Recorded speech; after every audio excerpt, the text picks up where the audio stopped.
o médico vai trabalhar de forma mais eficiente. Pô, bem interessante. E aí, já entrando na temática assim, de organizar a vida financeira, aproveitando todo o tempo de estrada que vocês têm, o que vocês enxergam como os principais problemas que o brasileiro tem para isso? Porque o Carlos colocou muito bem, olha, o pessoal sabe que tem que gastar menos do que ganha. Igual sabe também que não é para comer um monte de porcaria, né? Mas se for ver, o pessoal acaba fazendo isso. Então, por que o brasileiro ele é tão mal organizado financeiramente, na opinião de vocês? Bom, eu acho que nós nós passamos a fase da conscientização. Tem um trabalho muito importante feito por mim, por vocês, por todos que fazem parte do Grupo Primo, todos os influenciadores. Esse agito que nós fizemos no mundo da mídia, levando a educação financeira, fez com que as pessoas hoje chegassem a uma condição de consciência. Está endividada, a pessoa sabe que está endividada porque comprou muito a prazo, porque não teve uma reserva de emergências, porque confiou demais num cenário otimista, não confiou numa mudança de cenário quando vira um governo, quando vira uma moeda, enfim. A pessoa tem consciência do porquê do problema. Ela não consegue mudar. Eu percebi, principalmente nos tempos de curso online, que oferecer um bom conhecimento impacta uma parte do público. Tem um público que é autodidata, é quem vai comprar um curso seu, quem vai ler um livro meu, quem vai assistir um evento, participar de uma palestra. Esse que vai buscar conhecimento, ele tem uma probabilidade de mudança muito maior do que aquele que é impactado indiretamente por uma notícia, um artigo. Dos que vão buscar informação, os que são efetivamente autodidatas, que leem e colocam em prática, ouvem e saem fazendo, são a menor parte. Vamos citar uns 20%.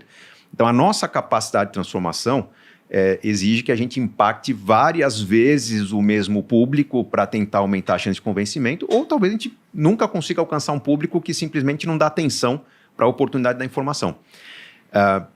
O que está faltando além da educação financeira, que já existe generalizada na mídia, que já é presente nas escolas, né? Pena que começou junto com a pandemia, o assunto ficou meio diluído, aí meio por trás da cortina, mas as escolas já têm educação financeira. O que está faltando é a capacidade do público entender quais são os grandes obstáculos dentro vamos dizer, da própria pessoa. Ela quer ter uma vida melhor, mas ela segue modelos de uma sociedade que está muito endividada. Então, puxa, cheguei à vida adulta, estou casando, a família quer que eu tenha uma casa própria, vou buscar casa própria onde? No banco, vê o financiamento, vê um limite de financiar até 30% da minha renda na prestação. Eu acabo seguindo modelos que são os modelos que todo mundo segue, numa sociedade em que 80% das famílias estão endividadas. Não é possível que esse modelo vá funcionar. Então, acho que o grande desafio é convencer as pessoas a seguir um modelo totalmente diferente da média. E isso significa agir de uma maneira diferente do que papai e mamãe esperam, do que o vizinho cobra, do que o compadre que dá o tapinha nas costas celebra, carro novo, tênis bacana, celular, relógio e tal. Então, esse convite para uma vida diferente significa um convite para vencer o status. Vencer o status é complicado numa sociedade que tem um histórico de pobreza. Porque acho que todos nós aqui temos uma origem que, puxa, papai teve menos condições que a gente, vovô menos ainda, e a gente quer mostrar para a sociedade que a gente está evoluindo. Como as pessoas não valorizam no Brasil diplomas, conquistas imateriais, a gente usa as conquistas materiais para simbolizar as conquistas. Então, o jovem tem pressa para ter o celular da moda, o tênis da moda. Não tão jovem já quer ter um carro bacana, não tão jovem também quer ter uma casa própria. São mais que o Instagram também, né? E foto e ostentação. Exato. Então, e esse mesmo jovem, quando fala, puxa, cansei do Brasil, vai morar fora, ele vai morar num porão, vai morar num barco, vai morar numa Kombi, né? Porque longe da sociedade ele tem um comportamento que permite a ele rumos diferentes, mas imerso na sociedade dele, ele titubeia, porque ele não tem referências.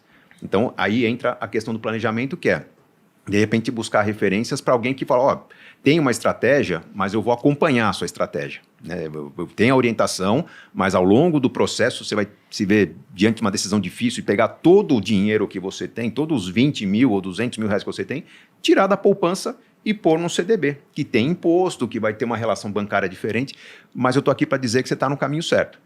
Então, falta um pouco dessa convicção e confiança para que a educação financeira vire inteligência financeira e se torne prática no dia a dia das pessoas, como se tornaram práticas, por exemplo, hábitos de exercícios saudáveis.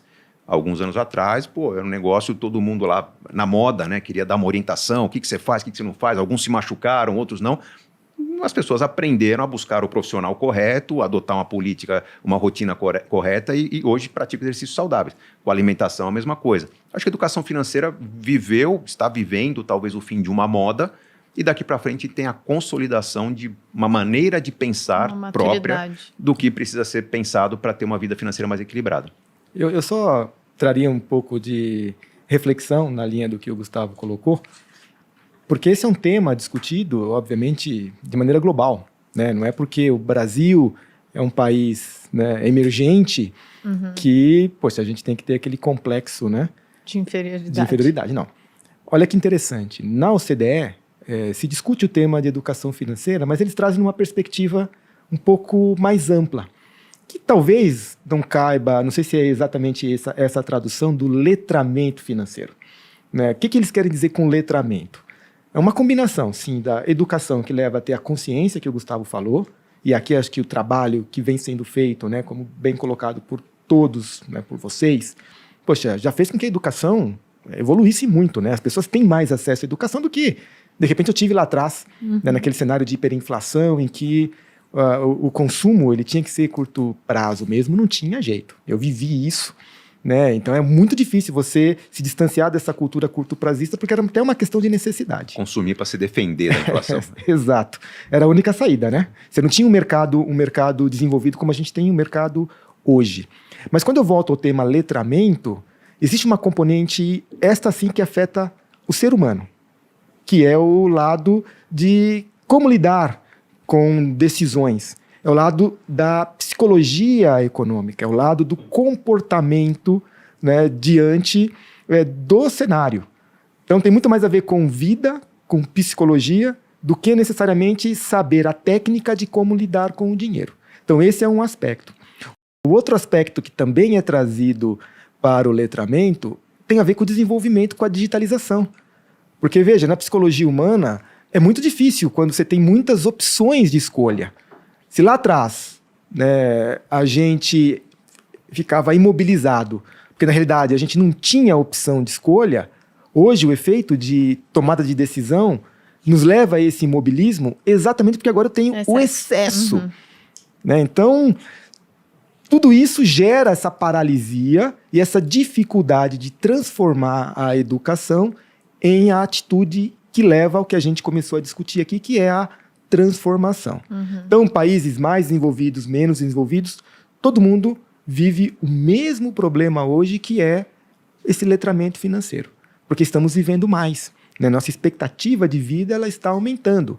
E aí está muito difícil ver o exemplo aí da discussão na França, né, em relação à reforma previdenciária. Não foi diferente aqui no Brasil e não será. A gente passará... é até um eufemismo, né, cara? Quebradeira, né? Sim, né? Porque a conta não vai fechar. Né? Um número interessante do Banco Mundial, que a gente acompanha também há cerca de 20 anos, é que de cada 100 brasileiros, né, em idade ativa, economicamente ativo, poxa, aumentou muito o número de poupadores. Hoje são 11 brasileiros, ou 11% da população economicamente ativa. Mas não tem mudado muito o ponteiro em relação ao número de pessoas que investem, ou que poupam e investem, e acumulam o suficiente para ficar independente.